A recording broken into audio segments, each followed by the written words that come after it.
दोस्तों, क्या आप जानते हैं एक छोटा सा पॉपकॉर्न आपकी सेहत के लिए कितना फायदेमंद हो सकता है। जी हाँ, मैं इस पॉपकॉर्न की बात कर रहा हूँ। उसको हम मखाना बोलते हैं, जिसको इंग्लिश में फॉक्स नट्स बोलते हैं। दोस्तों, मखाना एक बहुत ही पौष्टिक स्नैक है जो अपने एक हेल्थ बेनिफिट्स के कारण कुछ वर्षों में काफी लोकप्रिय हुआ है। इसे सुपर फूड क्यों कहा जाता है, इसे खाने का सही तरीका क्या है और सबसे जरूरी इसके क्या नुकसान हो सकते हैं, आज इस वीडियो के माध्यम से हम मखाने के बारे में A to Z सब जानकारी देखेंगे। दोस्तों, मैं हूँ आपका दोस्त शील खन्ना। आप देख रहे हैं हेल्थ विद टेस्ट। आज हम इस ट्रेडिशनल भारतीय स्नैक मखाने की इनक्रेडिबल बेनिफिट्स की सही मात्रा, तासीर और सावधानियों पर बात करेंगे। वीडियो को आखिर तक जरूर देखना, क्योंकि अंत में बताऊंगा कि इसे कब और कैसे खाना चाहिए। तो चलिए इस वीडियो को शुरू करते हैं।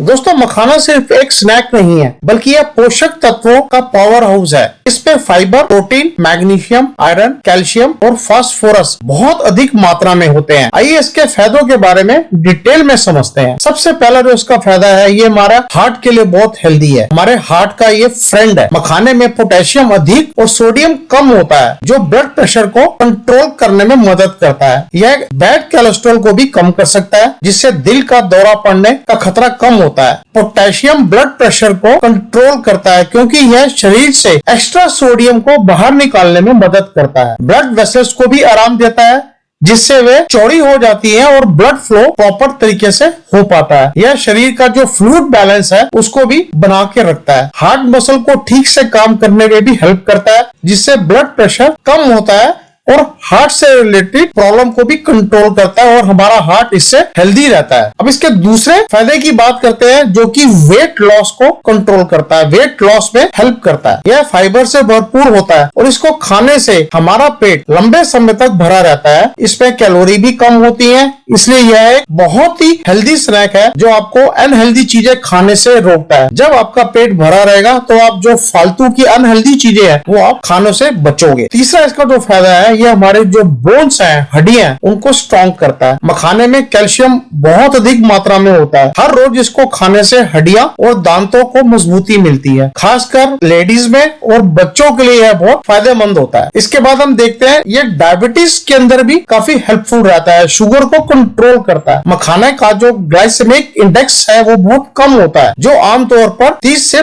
55 के बीच होता है, जो ब्रेड और चावल जैसे अन्य कार्बोहाइड्रेट युक्त खाद्य पदार्थों से भी कम है, जिससे यह ब्लड शुगर को धीरे धीरे बढ़ाता है। इसका मतलब यह है कि ब्लड शुगर को तेजी से नहीं बढ़ने देता है। डायबिटीज के मरीजों के लिए यह एक सेफ और पौष्टिक स्नैक हो सकता है, क्योंकि इसमें फाइबर और एंटीऑक्सीडेंट भी होते हैं जो शुगर कंट्रोल में मदद करते हैं। भुने हुए या सूखे मखाने खाने में अच्छे होते हैं, लेकिन तलने से या चीनी के साथ मिलाकर खाने से इसका ग्लाइसेमिक इंडेक्स बढ़ सकता है, इसलिए इसे प्लेन खाना चाहिए। दोस्तों, मैं आपको ग्लाइसेमिक इंडेक्स के बारे में भी बताता हूँ कि ये क्या होता है। इसको शॉर्ट में बताता हूँ आपको। ग्लाइसेमिक इंडेक्स एक ऐसा स्केल है जो ब्लड शुगर लेवल पर कार्बोहाइड्रेट के प्रभाव के आधार पर उन्हें स्थान देता है। खाद्य पदार्थों को 0 से 100 के बीच ग्लाइसेमिक इंडेक्स मान दिया जाता है, जिसमें ग्लूकोज को 100 पर रेफरेंस पॉइंट के लिए माना जाता है। ग्लाइसेमिक इंडेक्स यह दिखाता है कि कोई भी खाने की चीज शुद्ध ग्लूकोज की तुलना में ब्लड में ग्लूकोज का स्तर कितनी तेजी से बढ़ता है, कितनी तेजी से वो शुगर को बढ़ाता है। हाई ग्लाइसेमिक इंडेक्स, जो कि 70 से ऊपर वाले खाद्य पदार्थ होते हैं, उनमें ब्लड में ग्लूकोज धीमी गति से इंक्रीज करते हैं। ब्लड शुगर के स्तर को कंट्रोल करने के लिए ग्लाइसेमिक इंडेक्स को समझना अत्यंत महत्वपूर्ण है, विशेषकर जो डायबिटिक्स के मरीज होते हैं उनके लिए। कम ग्लाइसेमिक इंडेक्स वाले जो खाद्य पदार्थ होते हैं उनको चूज करके आप ब्लड में ग्लूकोज में अचानक होने वाली वृद्धि को रोक सकते हैं और दिन भर इसके लेवल को स्टेबल बनाए रख सकते हैं। किसी खाद्य पदार्थ का ग्लाइसेमिक इंडेक्स नापने के लिए रिसर्चर्स ने लोगों को समूह में एक परीक्षण किया और भोजन की एक निश्चित मात्रा, एक फिक्स क्वांटिटी को खाने के बाद उनके ब्लड में ग्लूकोज के लेवल में होने वाले रिस्पॉन्स पर नजर रखी। इससे जो डेटा प्राप्त हुआ उससे यह निर्धारित करने में हेल्प मिली कि भोजन का ग्लाइसेमिक इंडेक्स पैमाने पर किस स्थान पर आता है। अब दोस्तों, हम इसके अगले फायदे की बात करते हैं, एंटी एजिंग और डिटॉक्स। इसमें एंटीऑक्सीडेंट्स होते हैं जो शरीर की सेल को नुकसान होने से बचाते हैं, झुर्रियों को कम करते हैं और आपको जवान बनाए रखने में मदद करते हैं। यह शरीर से जो टॉक्सिन्स होते हैं उनको बाहर निकालने में भी हेल्प करते हैं। अब इसके बाद दोस्तों हम बात करते हैं मखाने की तासीर कैसी होती है। अगर हम आयुर्वेद के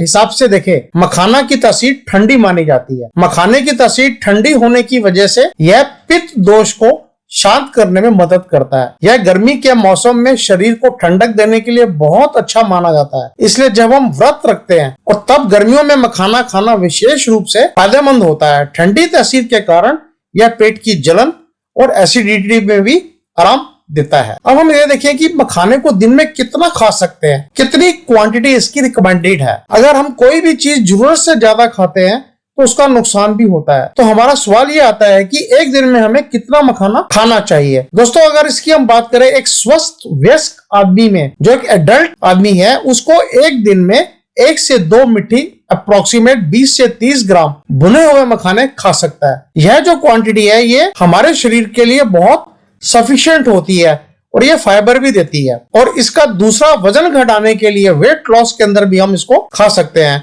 अगर हम अपनी डाइट पर हैं तो इसे अपने लंच या शाम को नाश्ते में 1 कटोरी अप्रोक्सीमेट 20 ग्राम के आसपास खाएं, ताकि हमारी जो भूख है वो शांत हो सके और उसके बाद हम उल्टा सीधा खाना ना खा पाए। और बच्चों के लिए अगर हम देखें तो ये 10 से 15 ग्राम मखाना खिलाना सफिशिएंट होता है। और हमें एक चीज का ध्यान रखना पड़ेगा, इसे हमेशा सादे, भुने हुए या हल्के घी में सेक कर खाएं। बहुत ज्यादा तेल या नमक या मसालों का प्रयोग ना करें। मखाने के नुकसान और किसे नहीं खाना चाहिए इसके बारे में बात करते हैं और उसके साइड इफेक्ट क्या होते हैं। दोस्तों सबसे पहले हम देखते हैं ब्लोटिंग और गैस। जैसे पेट फूलता है और उस पेट पे गैस बनती है। जैसे कि हम जानते हैं कि मखाने में फाइबर की जो क्वांटिटी है वो बहुत ज्यादा होती है। अगर आप इसे बहुत ज्यादा खाते हैं तो यह कॉन्स्टिपेशन, गैस या पेट फूलना, जिसे हम ब्लोटिंग बोलते हैं, उसकी प्रॉब्लम को क्रिएट कर सकता है। हमेशा इसे चबा चबा कर खाएं ताकि ये डाइजेशन में हेल्प करे। दूसरा, एलर्जी जो है, इससे एलर्जी भी होती है।